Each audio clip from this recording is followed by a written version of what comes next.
그래서 어제 하셨다 그랬습니까? 국회. 예, 국회에서. 아니 몇 주 됐어요. 예, 예. 얼마 전에 국회에서 강의하셨던 내용을 중심으로 생존 경영 강의를 오늘 해주실 건데요. 제가 이제 저성장 시대에 우리가 살아남는 법이라는 주제를 가지고 네 권을 골랐습니다. 첫 번째는 어떻게 돌파할 것인가, 저성장을 어떻게 치고 나갈 것인가 라는 문제를 일본의 경제를 벤치마킹하면서 한번 우리의 전략을 어떻게 해야 되는지를 살펴볼 거고요. 두 번째는 이제 지난번에 손자처럼 해주셨던 나종호 교수가 중소기업 생존 전략이라는 책을 쓰셨어요. 그래서 이 책을 두 번째 책으로 봤습니다. 그리고 세 번째는 인디언의 말타기, 실질적으로 불확실성을 시대를 살아가는 생존과 성공의 지혜라고 했는데요.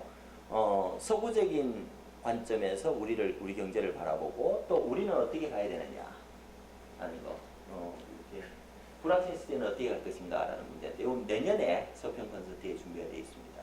그래서 한번 MBN 경을 치다 잘 보시면서 저분을 곧 만나겠구나 한번 보시면 되고요.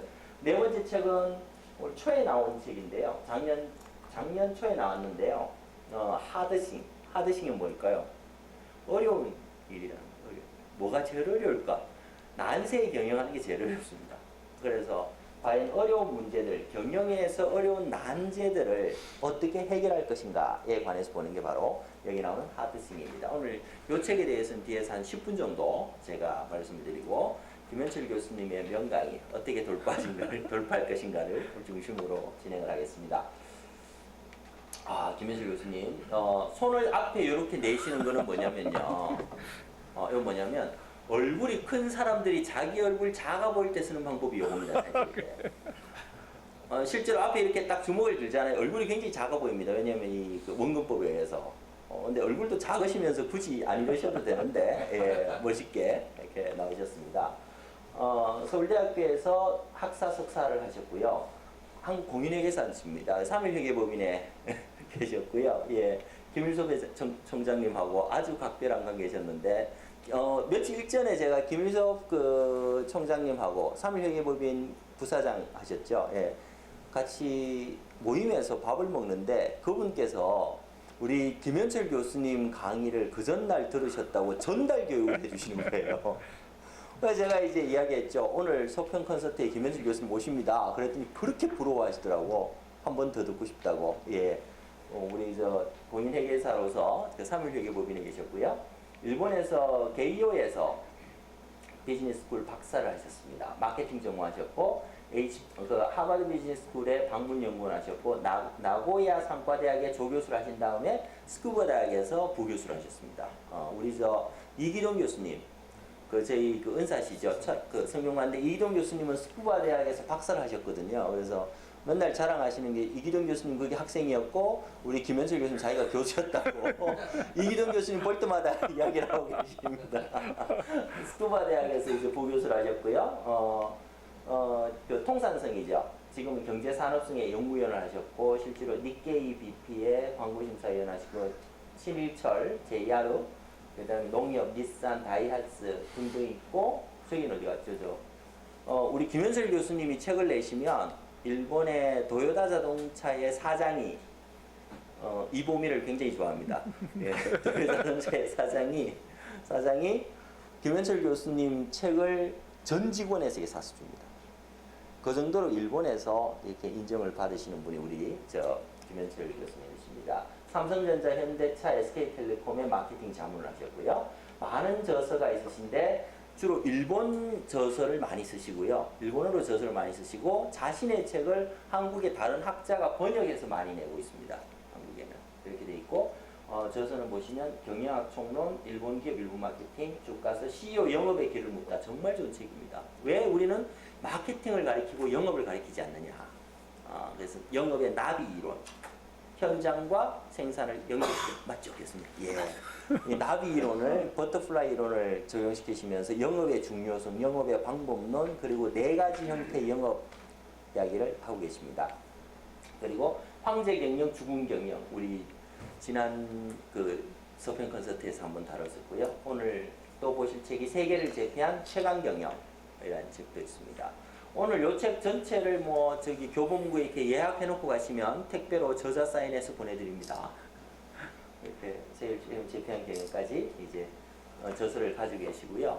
오늘은 그 중에서도 어떻게 돌파할 것인가, 현재의 경제 상황에 대해서 가장 정확하게 인식을 하시고 현재의 경제 상황을 인식 후에 어떤 방법을 쓰면 우리가 이겨나갈 수 있을 것인가. 뭐 간단하게 말씀드리면 우리가 일본이 잃어버린 20년을 통해서 굉장히 많은 시행착오를 했지 않습니까? 그 전철이 아닌 제대로 된 길을 우리의 방법론을 찾아야 되겠다라는 것을 이제 말씀을 해주실 것 같습니다. 바로 시작을 할까요? 예, 우리 큰 박수로 김영철 교수님. 자, 지금 소개받은 김현철 교수입니다. 오늘 강의들 책은요, 얼마 전에 출간해서 지금 베스트셀러가 되고 있는 저성장 시대에 어떻게 돌파할 것인가 라는 책입니다.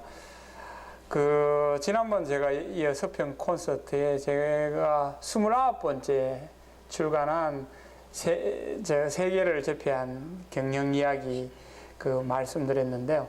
여기 이제 그거는 일본에서 출간한 책이고, 요거는 30번째 이 책은 이제 한국에서 출간한 책입니다. 근데 사실 제가 이제 주로 일본에서 책을 많이 출간하는 이유는 일본은 독서 시장이 굉장히 큽니다. 크고 또 일본에서 좋은 책이 나오면은 그 책은 뭐 대만이나 중국이나 러시아나 뭐 이런 식으로 다 번역되어 나가기 때문에 일본에서 책을 출간하는 게 학자로서는 오히려 굉장히 더 재미있는 그런 작업이 되는데요. 그런데 우연찮게 한국에는 제가 이게 한 11번째 책인가 이런데 이 베스트셀러가 되기는 처음이에요. 지금까지 주로 이런서 중심으로 이렇게 냈기 때문에 베스트셀러가 좀 안 됐습니다만은 이 책은 그래도 조금 의도적으로 좀 베스트셀러를 만들어 보려는 욕심은 있었어요. 왜냐하면은 지난번 서평에서 말씀드린 것처럼 29번째 책을 일본에서 냈는데요. 책은 굉장히 좋은 책입니다만은 아베 정권이 대두돼 가지고 일본에 굉장히 우경화 바람을 타는 바람에 좋은 책인데도 기념권이나 서점에서 한 6등까지 올라갔다가 그냥 사라져 버렸어요. 그래서 너무나 안타깝더라고요. 그래서 그냥 저는 뭐 베스트셀러라든가 인기라든가 이런 걸 생각하지 않고 지금까지 뭐 29권 정도 쭉 책을 내면서 29번째 책이 그렇게 없어지는 걸 보니까 너무 안타까웠어요. 그래서 이번에는 그래도 이왕 책을 내려면은 한번 베스트셀러라는 아니지만은 그래도 주목받는 책을 한번 만들어 보자고 해가지고, 사실은 이 원고는 지금까지 쭉 강의안을 베이스로 해가지고 만들었기 때문에 원고는 상당 시간 일찍 좀 준비되어 있었습니다만은 원래 메르스 사태가 터지고 경제가 안 좋아지는 걸 보면서 타이밍 좋게 이렇게 내놨습니다. 그래서 그 결과 내자마자 베스트셀러가 돼가지고요. 이 덕분에 아주 강연도 많이 했습니다. 삼성그룹 임원들 강의 다 했고요. 현대자동차도 다 하고, 내일 또 기아자동차 전 임원, 부회장부터 신임 2번까지 전 임원을 대상으로 강의를 하게 되어 있습니다. 그리고 LG도 핵심 임원들 강의를 다 했고요. 롯데 같은 경우는 그도 전 임원을 3번에 걸쳐 가지고 송파에서 모으고 소공동에서 모으고 양평동에서 모으고 그런 식으로 다 했고요. 그리고 뭐 신세계 각 개별 그룹들 다 하고, 뭐 중소기업 경우에 따라서는 지방의 조찬 모임에까지도 이렇게 강연을 하는 그런 뭐 영광을 누렸습니다. 지금 시중에서는 저성장을 굉장히 걱정하고 있습니다. 이것도 단순히 저성장이 아니라 이대로 가다가는 일본장 나지 않느냐는 걸 걱정해요. 왜 걱정하는가 하면은 한번 보세요. 지금 수출이 계속 마이너스입니다. 지난 분기에는 마이너스 15%예요. 지금까지는 성장률이 떨어진다를 걱정했는데 이제는 수출이 성장률이 떨어지는 거 아니고요. 감소하고 있어요. 이거 굉장히 심각한 거거든요. 우리가 수출로 먹고 사는 나라인데 수출이 감소하고 있다는 것은 이 경제적으로 굉장히 심각한 겁니다. 근데 문제는 이 감소하는 이 수출이 좋아질 기미가 별로 없어요. 이게 더 큰 문제입니다. 응? 한 해 정도는 수출이 감소할 수 있는데 이게 앞으로 좋아질 전망이 별로 안 보인다는 게 문제의 심각성이 있는 겁니다. 왜 안 좋아지느냐? 우리 수출 구조에 문제가 있어요. 여기 보시면은 우리 수출이 어떻게 되어 있냐면요. 수출 전체 중에 선진국으로 가는 거는 28%밖에 안 돼요. 나머지 70% 이상이 어디로 가느냐 하면은 신흥국으로 가요. 그래서 한국의 수출은 신흥국 시장에 달려 있어요. 그런데 지금 신흥국 시장이 다 안 좋아요. 여러분 중국 안 좋죠, 그죠? 인도는 얼마 전에 국가 부도가 날 뻔했습니다. 그래서 모디 총리가 겨우 회생시켰어요. 러시아 푸틴이 우크라이나에서 그것도 딴짓하는 바람에 서방이 제재를 받았지 않습니까? 그 강력한 제재가 뭐냐면 유가 인하입니다. 왜냐하면 러시아는 석유를 수출해가지고 먹고 사는 나라인데 서방이 러시아를 죽이려고 작심하고 유가를 낮추고 있어요. 그 바람에 지금 푸틴 경제가 엉망입니다. 브라질은 지금 국가 부채가요 너무 많아가지고 국가 채권 자체가 정크본드예요. 종이 조각입니다. 또 하나가 이제 브릭스의 마지막 남아프리카 공화국이지 않습니까? 남아프리카 공화국은 지금까지 중국에 원자재 수출해가지고 떼돈을 벌었는데 중국 경제가 무너지기 시작하니까 남아프리카 공화국도 지금 국가 부도 직전이에요. 이처럼 신흥국 시장이 안 좋은데 이게 안 좋을 기미가 없습니다. 회복될 기미가 없어요. 왜냐하면 미국이 다시 이제 금리를 올리기 시작하면요. 신흥국 자금이 미국으로 빨려 들어가면서 신흥국발 경제 위기가 올 수 있어요. 그러다 보니까 한국이 지금 수출이 안 되는데 수출 구조상 이 몇 년간 회복될 가능성이 별로 없는 거예요. 여기에 이제 심각성이 있습니다. 자, 그러면은 수출이 안 되면은 또 하나의 경제의 큰 축이 내수이지 않습니까?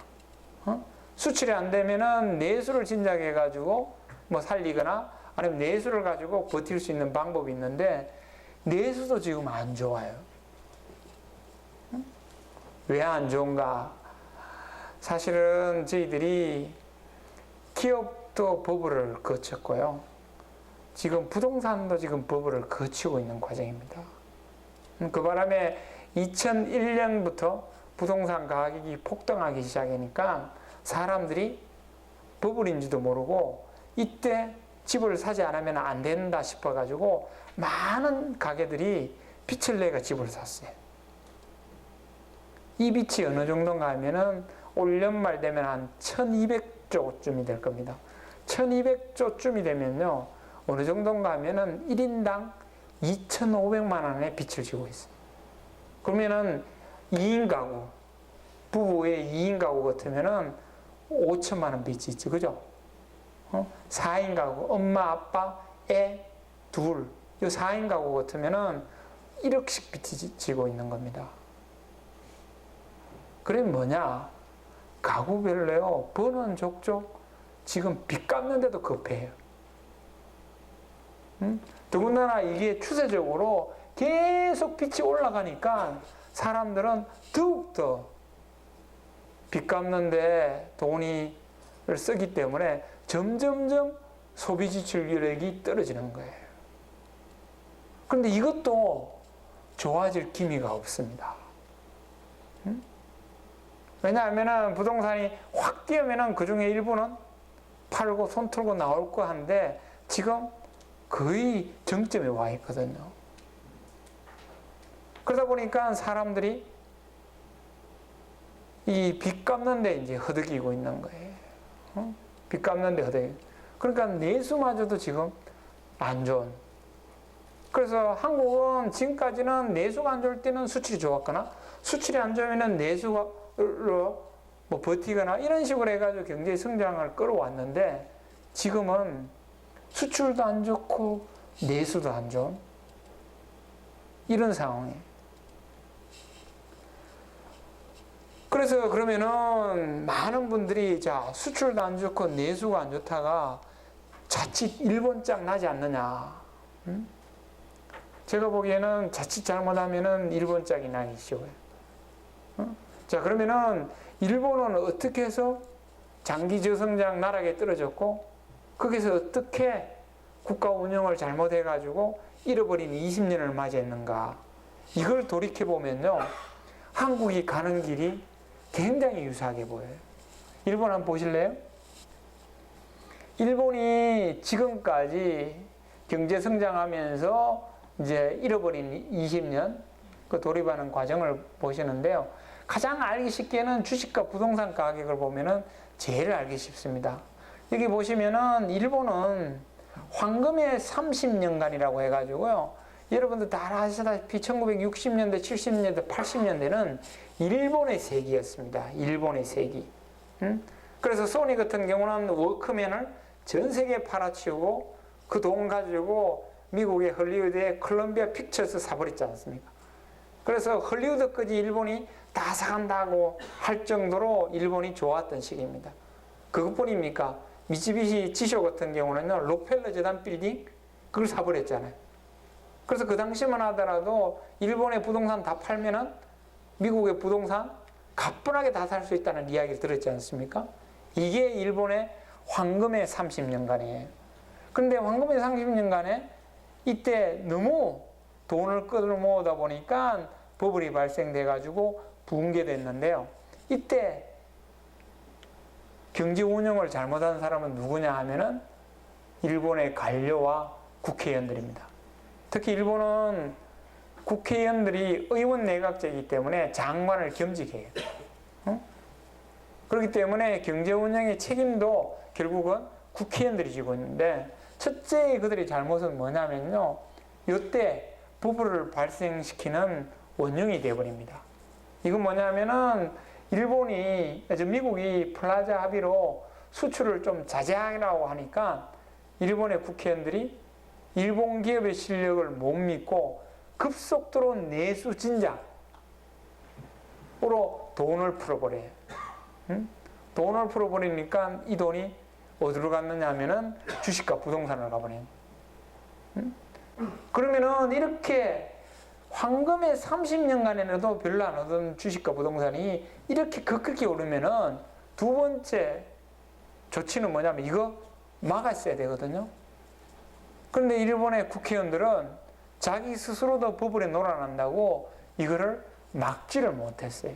그러다 보니까 오버슛 하게 돼버리는 거예요.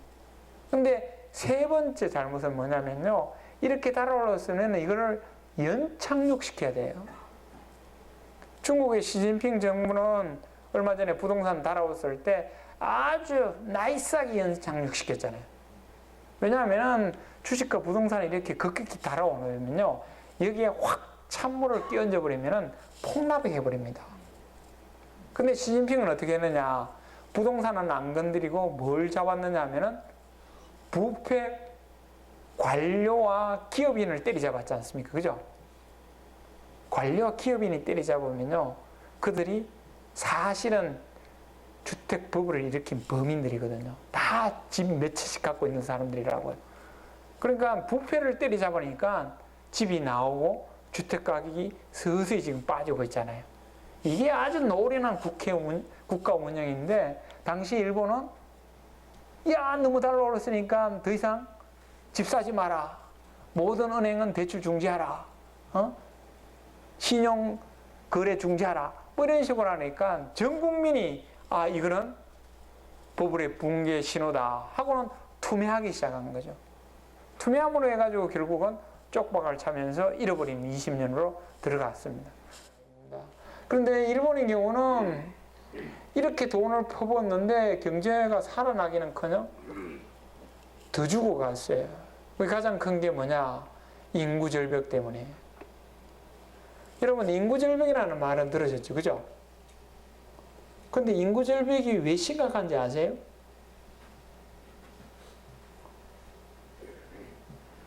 우리나라에는 아직 인구 절벽이라는 말만 혼자 걸어다니지 소비 절벽이라는 말이 따라다니지 않고 있어요.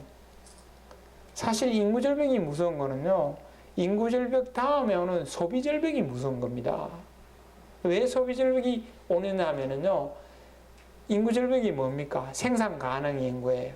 생산 가능 인구라고 하는 거는 15세에서 64세까지 왕성히 생산 활동하는 인구예요. 이 인구가 주는면은 생산 활동만 주는 게 아니고요. 이 인구가 가장 왕성히 소비하는 계층이에요. 그래서 이 인구가 준다라는 거는요, 소비 절벽이 온다는 겁니다.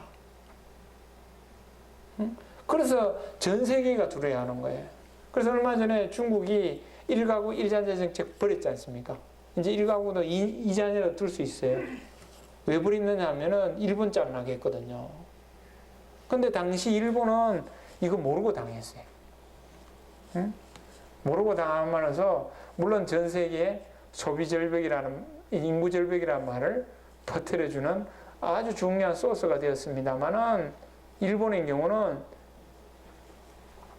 이 인구 절벽이 어떤 의미를 갖는지도 모르고 당하는 거예요. 근데 문제는 우리 소비 절벽이 오고 있습니다. 소비 절벽이 오고 있습니다. 우리 생산 가능 인구가 언제부터 줄어든가 하면은 2016년부터 2018년 사이에 줄어들어요. 그럼 우리 소비 절벽이 언제부터 오느냐? 2017년부터 2019년 사이에 와요. 이 소비 절벽이라는 거는 한국이 한 번도 경험해 보지 못했어요. 일본도 이걸 처음 경험한 거예요. 소비 절벽이 뭐냐면요, 우리 동네에 그 많던 식당들이 있지 않습니까? 여러분 지나가시면서 한국에는 왜 이렇게 식당 많나? 그런데 그 식당들이 문을 닫기 시작하는 게 바로 소비 절벽입니다. 이제 앞으로 이 소비 절벽 오면요, 길거리에 한 집 건너 한 집에 문을 걸어 잠근 가게가 생겨날 겁니다. 새로운 임차인을 못 구하는 가게가 생겨나요. 폐업을 하는 가게가 생겨납니다. 이게 소비 절벽입니다. 또 동네에 우후죽순처럼 있는 그 이미용실 있죠? 그거 문 닫기 시작합니다. 이게 소비 절벽이에요. 소비 절벽, 물론 백화점도 문을 닫고요. 할인점도 망합니다. 저성장 시대에 어떻게 돌파할 것인가? 이 책을 가지고 오늘 말씀드렸어요. 물론 그 책의 대부분은 기업들 대상 전략입니다.